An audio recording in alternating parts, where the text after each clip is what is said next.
I have right after 2 o'clock, so I think we'll get started. We may have some others join us. Just a few basic housekeeping sort of things. Please be sure to mute your phone. Also, please do not put us on hold. If you have a question or comment, feel free to raise your hand or enter your question in the chat. We'll be monitoring them as we go. And also a reminder that the session is being recorded. Welcome everyone. My name is Lisa Vellos and I'll be talking a little this today, but then handing it over to our other presenters. On today's agenda, we have a few quick reminders for some things that the project management community group is involved in. Then our keynote topic today will be the Agile Project Plan, Do Not Control by Jen Burch. And then we're going to do a recap of an Agile presentation that was done last week. And then if time permits, we'll do some open discussion and just a few reminders. As I mentioned, my name's Lisa Fellows. I'm with Bucknell University. I'm one of the co-leads with John Preddy from George Mason of the Project Management Constituent Group. If our other speakers today are going to be Chris Hirschman, Jen Burch, and Bhavana Bhatt. So at this time, I will hand it over to Chris to talk about our template project. Hello, everybody. So this template project is a shared database of member contributed templates. It started from the interest that we, the community, had to share one another's templates so that we could all stand on the shoulders of one another. And so, for instance, I'm working on a playbook this week for us to start turning our campus back on technologically, step by step. What will we need to do in certain areas, in certain kinds of classrooms? And my hope is once I have that document complete, I will scrub our data out of it and submit it as a template into the database for others that want to write a similar kind of playbook. So the slide has all the information you need to make sure that you submit your templates. We currently have 14 submittals from 4 different people. So I believe John Preddy very nicely started a contest that once we reach 25 submitters, we will do a random contest. And to be perfectly honest, I don't even remember what you're going to win. Hopefully he'll put it in the chat. But once I believe it was an Amazon gift card, wasn't it? That's right. That shows you how focused I am on winning. It's really just his eternal gratefulness. Yes, a $25 Amazon gift card he just posted in the chat. So once we reach 25 submitters, we'll do a random contest for a $25 Amazon gift card. And there is a group of people that have graciously donated their time to volunteer as a team, a task force of people that will go through and add context and meta information to all the templates so that it's easily indexed and searchable. So we do, over the course of this year, hope to really grow this database and make it a tool for all of us to use. But it does really start with contributing your templates. So please visit the link. Please submit your templates. Thank you. So now I'd like to introduce my colleague and steering committee member, Jen Burch, and she's going to talk about the Agile Project Plan to Do Not Control. Hi, everyone. First, we're going to give a survey. Actually, we have 3 surveys, but the first one is one that's more specific to the PMCG itself. So Lisa, can you forward to the next slide for me, please? Please take a moment to follow the link. We'll put the link in the chat as well for you to go to. But what we're trying to do is there's been a flurry of interest and activity in the PMCG lately around Agile interests. And so we're trying to just get some more information and figure out where this needs to go in direction. So our colleague Patrick Hare had put together a survey. It's fairly simplistic in that it's looking at categories, which is what we really want to start out with to begin with. But from there, we're going to let that help drive the direction and help other colleagues of ours like Bhavna come up with some additional sessions or topics of interest to try and delve into more deep dive conversations with everyone. So please do take a few minutes, look at the survey and try to give us some of your feedback. We do want to hear what it is you're interested in and where you're going to find the most value in trying to attend some of these sessions. If you really have a strong interest in Agile, let's find more ways to deliver some of those topics for you. All right, I am going to shift the screen sharing here over to my own, and we'll get started on my presentation. So, hi everyone. Thank you for joining us today. I'm really excited to present to the PMCG colleagues today. I'm a huge fan of Agile, and I know my colleagues within the University of Michigan PMO probably get tired of me touting its awesomeness all the time. But, you know, anytime I get an opportunity, I will try to talk about it and even learn from other colleagues of mine that have been through a lot of these initiatives because there's a lot to learn. It's not a prescriptive thing. So there's always this continual evolution and learning and improving in it. So anytime I have an opportunity, I'm going to try and take it. So hopefully we get some information here that'll be helpful for you as well. Little bit about me first. I've been a project manager for quite some time now. And when I say some time, we're talking decades. And I'm pretty sure that I probably just sprouted another white hair as I said that, but you know, I've been doing this for a while and I really enjoy it actually. I love watching my teams come up with amazing products and services. I love watching the excitement of solving challenges. And whenever I have an opportunity to be part of that, it makes my day. So projects is the place for me to be. And I suspect I'll be doing this for some time, maybe through the rest of my career here. I have several certifications. I keep adding to it just because I can't help myself. I love learning and I really love just being able to learn new ways of doing things and see if I can keep adding to that toolkit and be a better project manager for my teams. Um, I'm thinking that I'll probably go ITIL next, but we'll see. There's always a bunch of options out there and I'm never bored. So every couple years I add another one to my list. Lived in Michigan my whole life. I travel extensively, but I don't think I will ever live anywhere else. This is where my friends and family are, and I really love being close to people and around them. So I'll be here forever with my family, my kids, my husband, and we'll still be that traveling family. But I love the season changes. I complain and joke all the time about the 20-degree weather, but the reality is I really do enjoy those season changes. It's part of why we live in Michigan. Um, I I'm never take myself seriously. I'm typically the jokester. I'm typically the one who's trying to make everybody laugh. I think I could probably relate to half the people on this call. Where as a PM, you find that you aren't just helping people keep things organized, but you're also kind of a cheerleader. You're someone who's helping them kind of pick themselves back up, keep them moving, keep them motivated, keep them interested, help avoid the burnout and the challenges that are going to cause the project teams to be unsuccessful. This is what we do, and I think you have to be someone who is comfortable with that. I enjoy it, but I think there's a lot of people who don't realize how much of that people bit of it goes into it. So project management's kind of fun, but when I'm not around all those people, I'm actually kind of an introvert. I love to stay at home and binge watch Netflix and bake all the time and just do a lot of stuff around my house. But, I'm always busy and I'm always trying to keep myself occupied. Never taking myself too seriously, always joking around and sending goofy messages and comments to my friends and family all the time. Before we get started, I'm going to go ahead and do a couple of quick polls for you.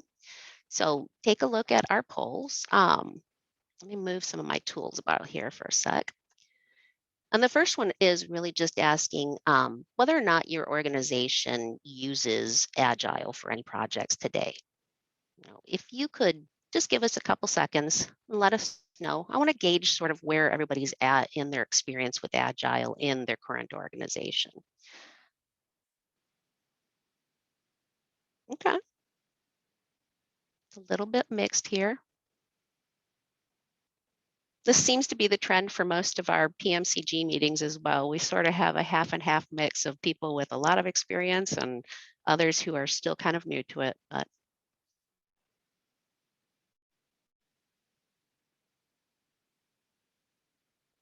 yep, That's about half. Okay.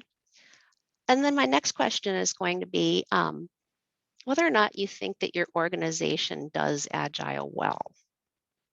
So this is a whole different ballgame here. You might use it, or you might work with teams that say that they're Agile, but do you feel that they're doing it well?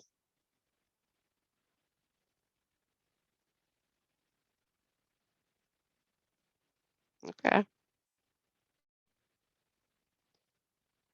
I'm glad to see some people do feel comfortable with it. Um, I will give you folks the caveat that we will probably not solve all your problems in this session because we only get roughly around 20 to 30 minutes tops. But maybe we'll have some tips and some takeaways that'll help you out with trying to navigate some of those things. So right now, it looks like the majority of our audience probably feels there's some room for improvement. So there's our results. Hopefully everybody can see that. All right, so today in my session, we're going to do a real brief introduction to Agile. I've trained teams before in formal settings, but like I said, this session's pretty limited in time, so I don't want you to expect to walk away knowing everything about Agile. We'll cover some basics, we'll talk about some best practices, and time permitting, we'll have some discussion around some of the common challenges that teams encounter and some options for things that you can do to address those. But in true Agile fashion, this presentation is meant to be more collaborative. So I'm encouraging you that while we may only have a few minutes each slide, please do ask questions. Please feel free to offer some feedback. One of the things I want you to really appreciate and recognize as Agile is that it has a lot to do with communication and collaboration and less about having these answers just given to you. You know, we work together, we learn together.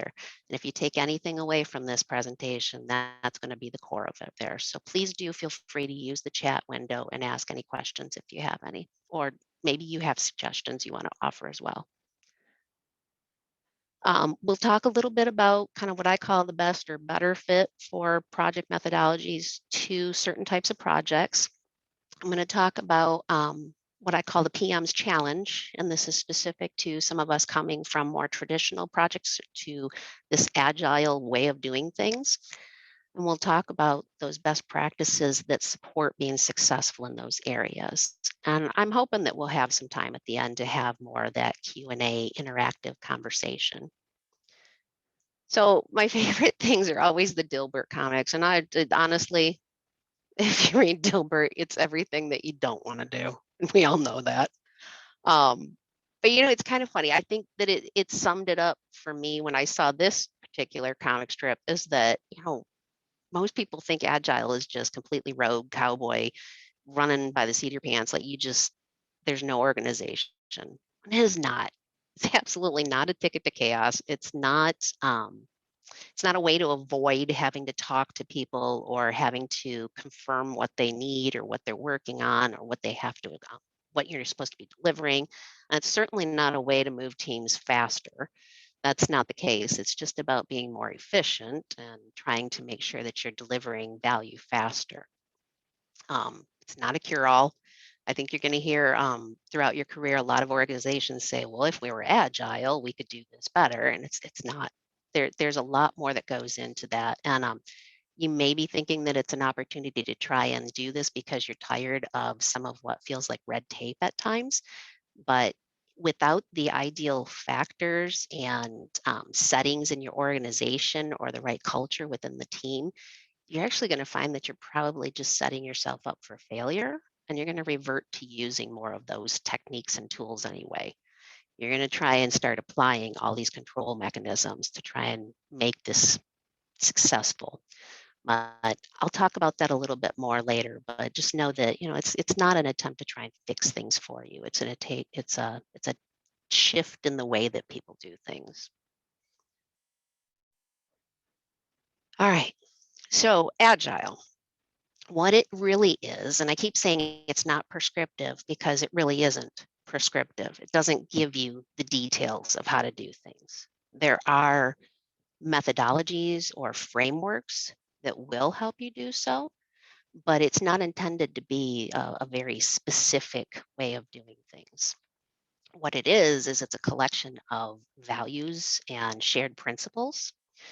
And it's got a long history, but roughly about 20 years ago, there were some software developers who just got really tired with a lack of flexibility and adaptability, because we know the requirements always get like, that's not really what I meant. I really wanted this thing. So there's always this like change, and they're constantly changing the requirements on the development team, or at least it feels like it. And most of the older projects, even myself, there was a lot of paperwork that had to be filled out whenever there was a change. And that paperwork became sort of a bottleneck. It was a slowing down in the process. Instead of making progress, we all had to stop and fill out that change request form. Instead of having a sit down together and having a mutual verbal agreement, it became this lengthy governance process where we had to submit the form, review it in front of executive sponsors, like this whole thing that for a developer is just really exhausting, because in some cases they're sitting on the bench waiting for the next thing. That's a perfect example. I've worked on federal government projects before where that's exactly what we had to do. Was we had to table our team members for at least 6 weeks at a time because there were decisions that needed to be made. This agile concept is something that helps with those type of things. Get around that, keep making progress, keep trying to get to what it is that's the most valuable as quickly as possible, and stop spending so much time on just the, for lack of a better way of describing it, CYA efforts. There might be contractually or legally some reasoning for doing that, and you can't negate that, but you have to try and find ways to kind of meet in the middle so that you're not putting people on the sidelines waiting for the next thing to work on. You want to keep going. You want to keep making progress. So these guys came together, a bunch of developers, and fun tip, Ron Jeffries was actually my trainer for my original Scrum Master certification. Super funny guy, hilarious. If you can ever get training with him, do it. But he was one of the original developers that came up with this Agile manifesto. And it recognizes just that fundamentally, software projects change a lot all throughout. And they wanted to find a way to be able to do things better. So they all got together, I think it was in Utah, sat down and had these big powwows, probably over a few beers, and decided this is what we really want. And it's at its core, it's about collaborating. It's about working with people and valuing that conversation and those discussions and those abilities to just go with the flow over all of the rigorous, documentation and process. And it's not saying that they don't exist. It's just saying that if push comes to shove, we're going to choose these over that. And I'll give you a tip here. You're going to want to know that if you go for your PMI ACP certification, you always get a chance to just write down something on a card before you take your test. You're going to want to know the Agile Manifesto and its principles inside and out, because if you are also PMP certified, you're going to find that you're going to get answers that could fall into either bucket, and you're going to want to refer to this manifesto to know which one to pick, because they probably are both right, but you're taking the ACP test and you want to use the one that's that. So there's your tip. If you ever take the test, know this manifesto inside and out. All right, so lots of methodologies and frameworks out there. I really hesitate to call it a methodology. It's a concept. There are actual methodologies that have since then been developed to kind of give you a little bit more of that detailed framework for how to work within. But most of the groups that we found have found that Scrum or some variation of Scrum really is the most valuable for them. So there was a survey. There's actually a report that goes out every couple of years that they say it's annual, but I've seen it being delayed. But the Agile, it's an annual State of Agile report. And that latest one was in 2020, and it came up with 76% of folks choosing those Scrum or Scrum hybrids collectively. Because it's very familiar, we'll talk about this one too. I think it's just a very obvious choice to go with. Because a lot of groups have worked within it before, they're familiar with it, and that makes it a little bit more flexible for people to be able to move within different teams and have a similar framework or understanding of how to approach those types of development efforts. And I say development, but honestly, it has its applications in all sorts of other areas as well too. But it is the most popular one right now. So if you were to pick one, I would say look at trying to get into something that is Scrum related. There's Scrum Alliance and Scrum Inc. and a bunch of other organizations, but they all have a fairly similar approach to the basics of how to do Scrum. Do we have any questions so far?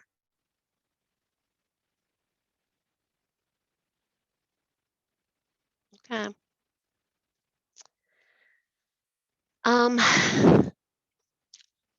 I just want to mention that you're going to see numbers and stats out there that really don't, they seem to make it sound like Agile is a bad choice. One of the biggest ones that we see is that this idea of Agile transformations, and that is the idea that you're changing an organization from being heavily waterfall or traditional to more practicing Agile teams. This is not about the Agile projects themselves. This is about being able to make that shift. 47% of those will fail. And a lot of that is going to come down to the organization's culture just not being set for that type of approach to managing things. In fact, the number one barrier to those Agile successes is company culture or organizational culture, and having standards and things in place that just conflict with Agile values. Maybe it's a lot of documentation and process. Maybe the governance process is super strict, rigorous, and just has a lot of gates and roadblocks. Those are things that doesn't necessarily prevent you from being Agile, but it does make it much more challenging, and it might frustrate the teams to a point where it starts to lose its value. And I think when that happens, you find that you have leadership and managers not saying that it's a bad thing on their part, but because they're not involved in the trenches, they're lost. And they're looking for something to kind of what they feel like is course correcting and bringing the reins back in. And so you're going to just find that people inadvertently are going to start shifting right back into the old way of doing things because they feel like this new way of doing things is just, I can't control it. It's too loose, it's too nebulous, and I need to be able to control it. So we're going to pull it out. So they fail. And it is a shift, and you have to be willing to do that. And first and foremost, it comes down to people and the culture. And at the core of those two things, it's about trusting those teams and helping to give them the support and the mechanisms to be successful in that area. After the people and the culture, you can start looking at things like risk of cost of failure, cost of delay. I'm going to talk about that a little bit here too.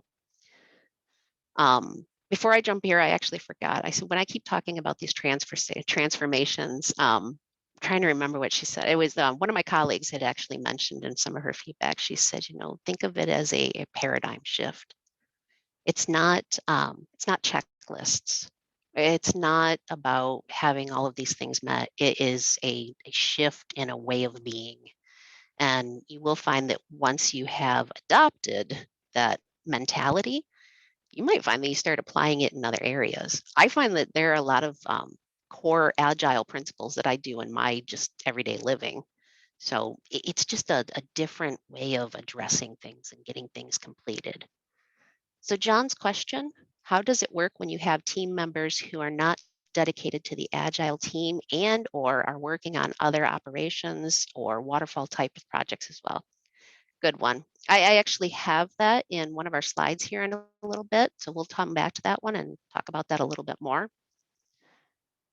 Lena says, my core team uses a hybrid Agile approach. We find it hard to report on our portfolio of projects to our central PMO, how to fit into their waterfall style of portfolio reporting. That's another one. And I did not have that on our list of common challenges, but let's make sure we come back to that one as well. because I have some suspicions of how groups can handle that. I personally have not had to worry as much about that one because I've kind of just made it fit. um, but I think that higher ed is an area that's going to come across that far more often just because of the types of projects and areas that we're working in, and we're balancing those rigorous needs for documentation and accountability with innovation. So Lena, let's make sure we come back to that one when we get to our conversation.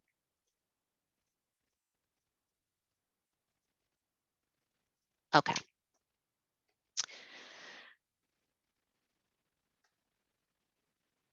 So when does it make more sense?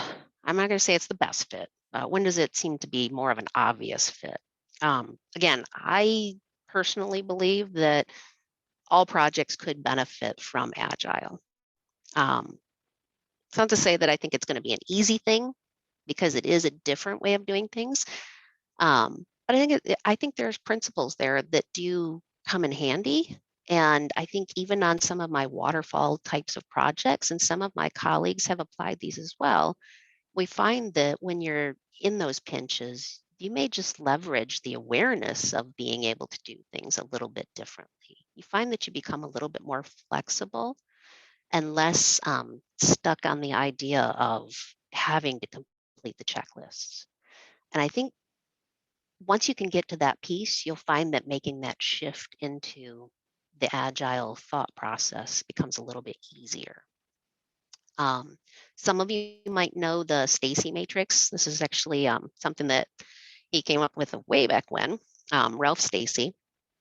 And I think one of the things to look at here is just an idea that if you're working with team members and projects that are not familiar with Agile, or maybe haven't had a lot of experience in those areas, think of their experience level as well as the number of people who will be involved in your project as a customer, as a stakeholder, as just anyone who has some sort of say in the outcome. And the more complex you get, the more likely you are to start kind of wondering, okay, we've got a lot of requirements and a lot of people.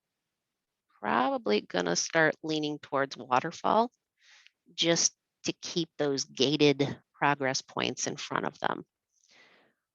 But if it's more on the side of we just don't know how we're going to solution it, but the requirements are pretty clear, and we got a manageable number of people, it's the technical side that we're struggling with trying to figure out exactly how we're going to implement this, then I think that's a pretty good example of when you could leverage Agile, because that gives you the ability to very quickly prototype things, get the feedback. Oh, you're not heading in the right direction? Okay, we'll scrap it. We didn't spend a ton of time on it anyway. Scrap it, move on to the next one. And it gives you that chance to just minimize how much time and expense you're putting into developing something before you get those feedback, and then make sure that you're developing the right thing at the end of the day. So think about it in terms of the complexity and the clarity of requirements and the volume of people. Again, that's not a perfect solution, but if you are in those scenarios where your teams you think that they're probably going to struggle, and maybe you have that large number of people you have to report to and address, this is probably a good way to try and kind of figure out, do we think we can go there yet? The next way to look at it becomes more about sort of the risk of the cost of delay versus your cost of failure. Kind of ties into the whole risk management thing from a business perspective or from a customer perspective. And I put some examples on this slide here of some common projects that, chances are if you're in higher ed, you probably came across these in recent past. But kind of explaining sort of where they would fall in that type of evaluation. And the first one is one that I actually managed a few years ago, which was our PeopleSoft upgrade. And those are, they're just a really interesting beast when you're dealing with PeopleSoft. And so we had a hybrid of things that we could do that we knew we could do independently, very quickly, very iteratively, and could get feedback to make sure that it was doing the things that we needed to have happen for the customers. But there's also other larger things where you have to have sort of that whole validating some of the basic development behind the scenes and having a QA environment. So we did a hybrid, and we actually had multiple tracks of that upgrade project to be able to try and facilitate that. That is a good example when those kind of things come up. An on-premise PeopleSoft major release upgrade, another one, like it was more hybrid than it was waterfall.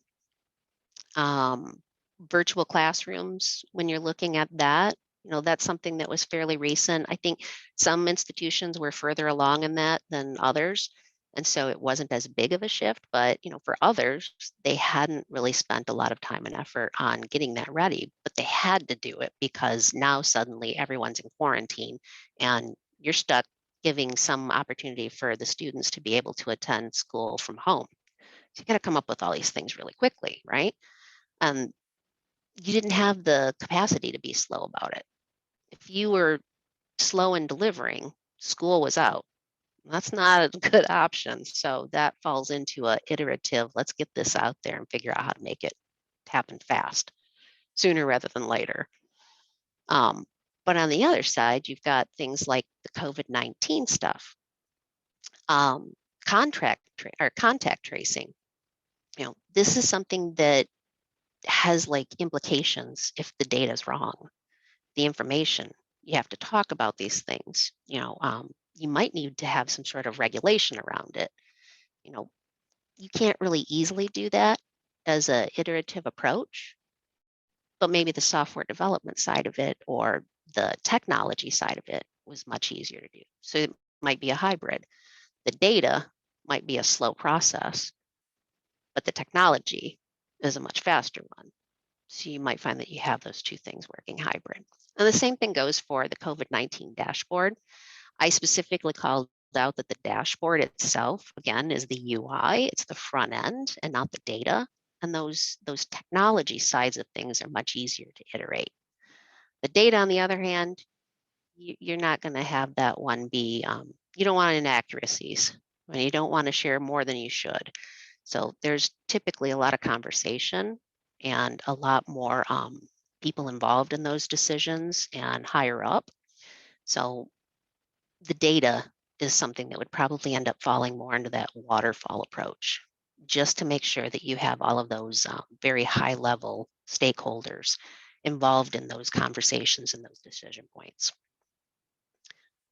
I'm not going to go through all of these, but just know that, it's another way to try and look at how to figure out which projects fit better with these approaches. All right, so I'm going to give you a quick short story. If I can do a quick short story, I don't know. I talk a lot, so I'll try. But the next two slides are really going to get to the title of the presentation, which is to plan to do, not control. Organization and culture aside, sometimes the PM is just struggling to make the change. It's you. We're all high functioning, practically type A. We need to know, we need to predict, we need to control, we need to organize. It's very common with project managers. And sometimes it's a hard thing to get through to make that leap to an agile project. I used to be that way. And, it was almost like an epiphany moment when I finally made the shift. But, early in my career, I was more of the very strong pit bull, like I'm going to make this happen. I was nice enough, and I think people liked me and came to respect me as we had more project successes, but I was going to be darn sure that we were successful in terms of meeting that scope, schedule, budget, and high quality. And I was going to bring you there dragging, kicking, and screaming because that was my idea of how we were supposed to be successful. We balanced all those things out and got to that end goal together. Wasn't necessarily a fun thing all the time. That was success. And all I found that was after a while, that whole, initiating, planning, executing, monitoring, and controlling, those are all things that are rooted in control. And you're going to find that, arguably that tends to make a project manager, it sets that you already have the tendencies. Now you're being told that these are the best practices and these are the things to do. So now you're going to find that you're going to want to do that on everything all the time. And it's all just to try and mitigate risk and limit change and ensure that stakeholders don't have to be involved 24/7 because they already have the expectations of what's going to happen and they expect to see it at that time, right? So I was that way as a project manager until I started being a project manager who was also a manager of people. And when I first made that shift into that role, I found that with that type of manager, my teams were really not making decisions very well on their own. They always came to me for the answers. They always came to me for the direction. And it got exhausting. And I had to really have an introspective moment of, am I playing a role in that? Am I sort of creating that culture in our team? Because it's exhausting. I want them to be able to make decisions. I want them to be autonomous. I want to help them, not tell them exactly what to do. And all of that time just was a waste of time for me, it just felt. And so eventually I had this sit down with my team and just ask them, hey, do you like this go ask Jen, or do you feel like that's exhausting to you? And they're like, yeah, well, we don't like it. I'm like, well, then let's change it. Let's not do that. And I'm looking to you folks as my team to sort of put your heads together and figure out what makes more sense for you, And after several lunches and sit downs together, we really found that I had an incredible team. I had a phenomenal team. They were super intelligent, highly trained, way more technically savvy than I was. And they did better together than they did with coming to me and asking me for what to do. So I'm like, this is working. This is awesome. So we actually became more of that collaborative team that trusts each other. And we had that open feedback and open dialogue. And, I was really excited. I don't know if this is me that did this or if it was just the fact that I had such an awesome team. Either way, we went on to be one of the most successful and efficient teams in the entire organization. And, we had people asking us, I have colleagues today, they're still like, how did we make that happen? It's just we changed the culture. And I want them to be able to do what it is that they do. And they're better at it than I'll ever be. So why ask me how to do that next step or what to do or make sure that you have the okay to do that? It's a different way of managing those things. And I think that was the time when it really hit me that you're going from being sort of that leader, that traditional leader, to being more of what they call the servant leader, which is I'm not here for me, I'm here for you. I'm here to help you, and I'm here to help this team collectively be successful.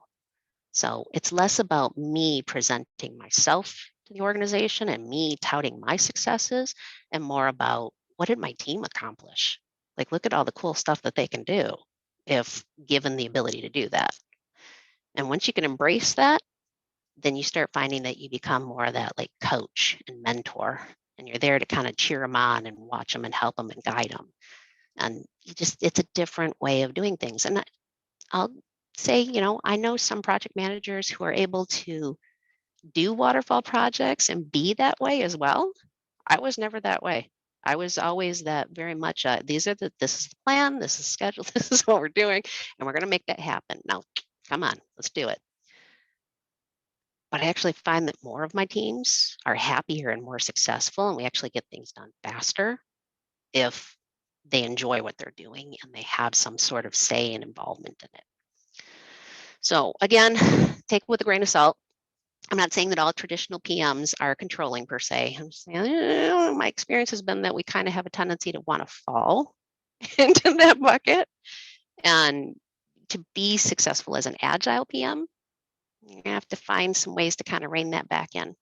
Like you're there to lift and support your team, not tell them which direction to go and control and dictate and be on top of everything.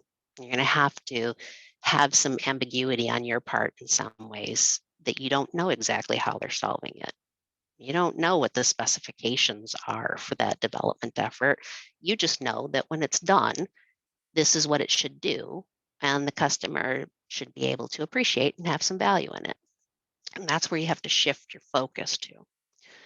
So, what we mean by planning to do and not control has a lot to do with just shifting that mentality into figuring out the ways to get things moving quickly and fast and get the team making progress over having complete and comprehensive documentation and knowledge and awareness and being able to report at any given point in time exactly at what state and development the team is in. You're going to bring that up a little bit. And if you're going to spend any time planning, it's going to be more around making sure that the team has a general agreement on how things are going to work and what things they're supposed to be developing and roughly on what cadence and time frame. That's about as much planning as you want to put up front. So some of the kind of differences, and again, this is just kind of like a high level. It's not a perfect thing that I say all traditional PMs are this way, all agile, but it's kind of a generalization that seems to be proving true to me, is that traditionally, we're a little bit more controlling. We like to predict. We don't like risks, and we don't like all those crazy unknowns popping up. We want to prevent those or control them when they come up. We tend to measure progress in terms of adherence to that triple constraint. Is it on time? Is it on budget? Is it, did we have to change things, or, is the quality going to be sacrificed because one of these areas is missing? We're balancing all of those things together. You tend to be the person who is the spokesperson. You're telling the team the things that they need to do, and you're the person who sort of represents the team in front of shareholders, stakeholders, sponsors, all the people that are involved. You're the one that stands up in front and talks for them. With an agile PM, though, you're that servant leader. You're helping them do things, and you're sharing the control back to them. You're dynamic and willing to adapt and change and flex and whatever needs to happen to make them successful. And you're looking at success in terms of outcomes and customer value, not necessarily hours and schedules. And you tend to be more of a listener because you're the person who's listening to your team members to make sure that you understand what's going on and what they need from you. How can you help? You're a part of that team and you're supporting them. So does anybody have any questions so far? Let's see. In an agile environment, do you still manage the team? If you do, is your team as agile as they can be? To be perfectly honest, I have never worked with a team that I've been their line manager as well as their scrum master / project manager. I think it's possible, but I have some non-project management thoughts on that have a lot more to do with, I believe that as a successful manager, you have to have the time and the capacity to be there to be a good manager. That's a whole different ballgame. My rule of thumb to some of my coworkers that have made the switch from being in more technical roles to being a manager is plan on spending half of your time doing nothing but being there for your team. You will spend the bulk of your time just being able to handle more, just how are you doing? How's your personal life?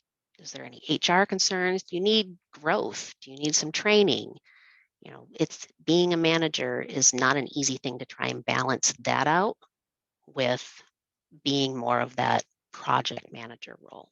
And that's my personal take, but there's probably, I don't know if anybody else is out there who's had better success at juggling those two things. I'd love to hear any tips that you have to share with it.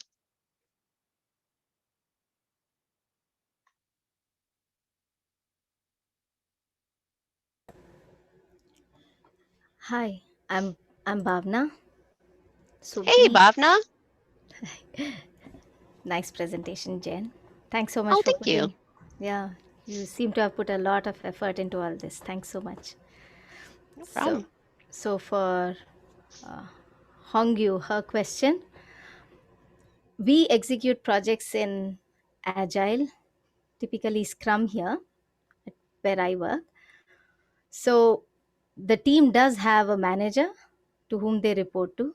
However, the Scrum Master, I'm a Scrum Master, part of the team, but yeah, nobody manages or directs the team on what they are expected to work on that day or the next day. The team is self organized, self managing. They decide on what they would all like to work on. Again, once again, within the purview of what the product owner suggests, on what is the task that they can work on for this sprint. And Right. yeah, so I hope that answers. Yeah. No, thank you, Bhavna. And I think there's we could go on and have all these theoretical conversations about why there's a natural dynamic between a manager and a person who's trying to pull the resources away. So you've got the one side is I need to make sure that my team is happy and successful and that I can keep them going and that I'm not going to have to worry about losing them. And that's more the manager. And then you've got the other side of the coin, which is I need you to help me do these things. And so I'm going to keep pulling and pulling and pulling and pulling. Yes. And there's And typically a good separation there. yes, and it's always an evolving process. We've been executing projects in Scrum for the last 6 years, 6 or 7 years, and it's a constant reminder to everybody, Yep. including the product owner, that okay, yeah, the team is self-organizing, self-managed, and responsible enough to plan. So, yeah, it's a Mhm. constant learning for many people. Absolutely.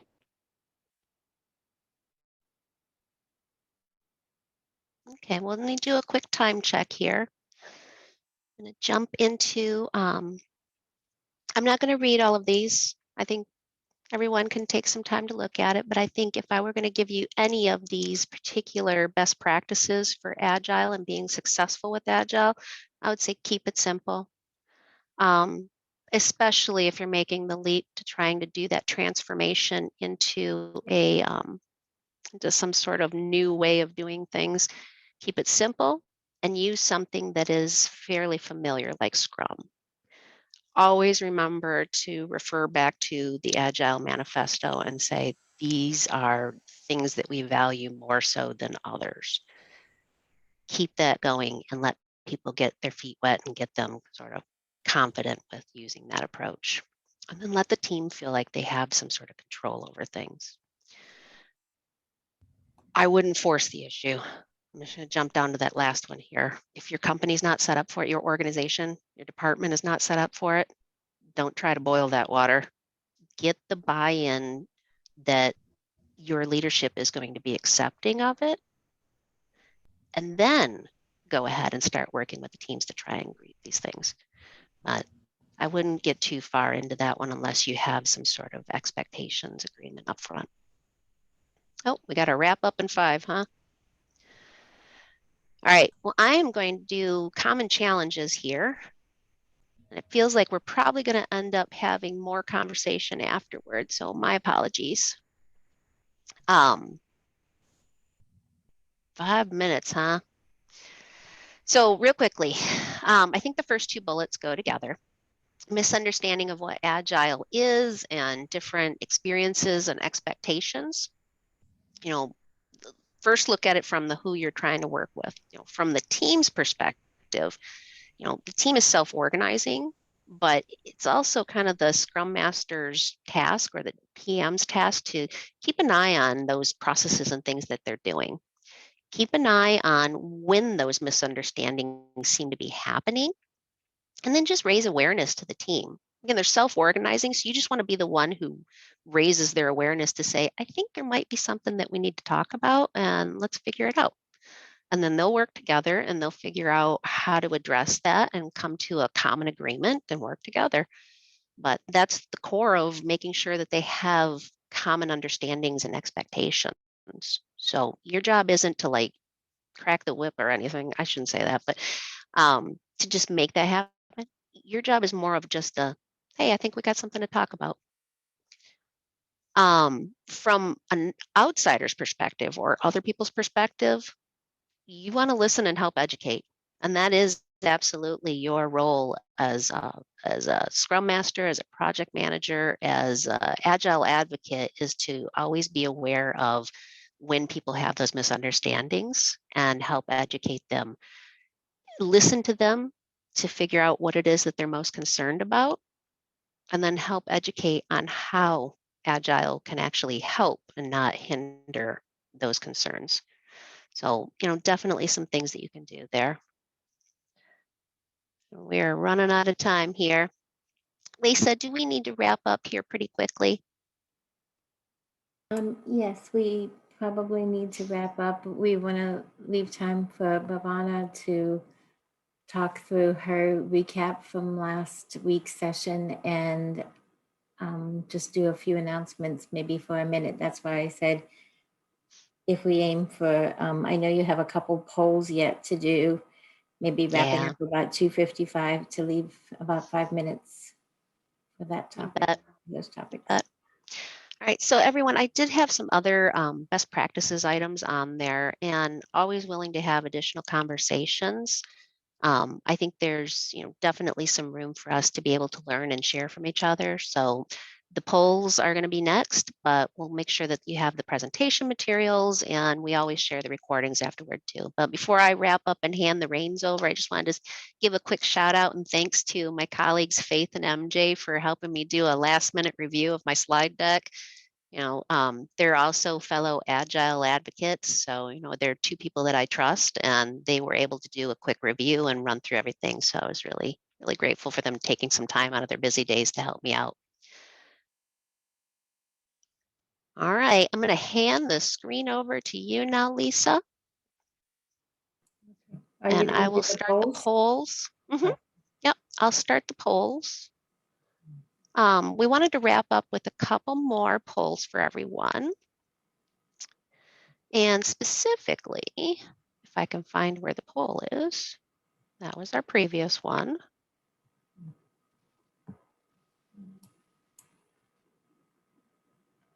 I think it's at a drop down at the top. Yeah, they're not showing up. There it is. All right. I want to know, and I'm sure my PMCG steering committee wants to know too, did today's presentation change your mind about Agile projects? I'm always super eager to try and get everybody excited about Agile. And so I'm hoping that if you were on the fence, you like it now and you're interested and you're encouraged. If you want to learn more, you'll participate with us. I'm sure between Bhavna, myself, and everyone, we've got a large number of people who are super interested in Agile, and I'm more than happy to share and learn with you. So please do let us know. All right, good. I got a few people swayed over. Yay. All right, and then we'll wrap up with one last poll, and I'll hand this over.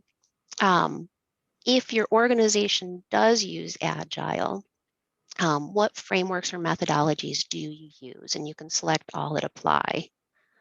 I think I hinted earlier that I have some ideas of where higher ed is probably more of a better fit for certain methodologies, but I'm curious to see how successful people are doing with other areas.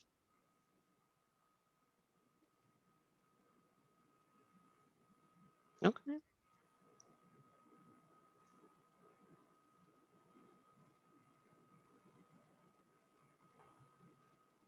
This is good. And we will share the poll results afterward as well. It's something that we can pull off of the recording and share with everyone. Thank you so much for your time, folks. I'll hand this over to you, Lisa. Okay. Now we wanted to transition and do a quick recap of a session that was offered last week outside of our normal project management meeting. But Bhavana, did you want to share a little recap and some information with the group about your presentation on Agile? Sure, Lisa. I did put together a quick slide. Would it be fine if I shared Yep. my slide? Definitely. Thank you so much. So I think it was in the month of January, I had a question for all the people in the PMCG. If anybody was interested in sharing Agile/Scrum best practices, and there were a lot of people who showed interest.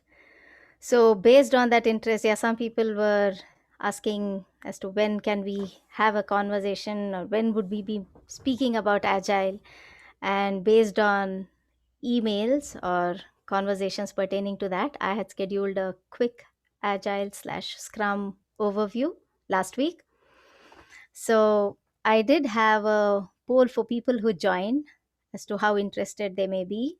So, and I got 11 responses. We had about 26 people, 27, yeah, including me, who had joined at one point. And these were the responses collected from the 26 with respect to how much of Agile they are using. One of the other question was how a person would rate themselves with respect to Agile/Scrum knowledge.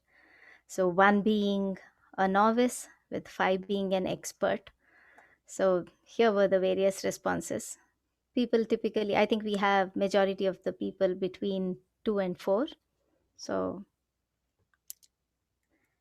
I think, yeah, the majority being the highest score being for 3. So beyond that, there were quite some questions that I had put together as to how would a person like to, what sort of growth does a person see when it comes to personal growth? Would it be certifications, or would it be how to be a good Scrum/Agile coach for the organization, how to be a good servant leader? So here were the various responses with respect to personal growth. I also had another checkpoint for people to check if they were willing to share their knowledge with respect to that. So the items or the votes pertaining to red were the people who were willing to share information. And beyond that, I had questions with respect to people, processes, and tools. So with respect to estimating, or how user stories are estimated, or how to get started with Agile, how to do Agile testing. With respect to processes and tools, what are the tools that could be used for handling remote retrospectives or sprint reviews? So questions pertaining to that, and also asking questions, asking people if they were willing to share that information with the other people within the PMCG. And this was the final question within the poll, to see how frequently people would like to meet. And here are the results. Majority of the votes were for monthly meetings, and sort of equal division between quarterly, bi-monthly, and bi-weekly. I see some questions in the chat. Okay, yeah, no questions. Yeah, that's all I had. Yeah, and the recording of history of Agile and the current trends with respect to Scrum, I will share the recording with John, and feel free to post it in the PMCG channel for people to view that. Great, thank you. Let me just hop back to our presentation for a quick wrap up. A reminder of a few upcoming events. We're always looking for volunteers to do presentations during our sessions. So if you're at all interested, please reach out. We will be partnering with the ITSMCG to do a community day on May 4th. We'll know more soon about more details on that and registration. Our next meeting is scheduled for Wednesday, April 21st at 1 o'clock. As of now, we have planned kind of a coffee talk, ask me anything session. Please don't hesitate to check out any of our resources or Educause's resources on their website. Again, thanks for coming today.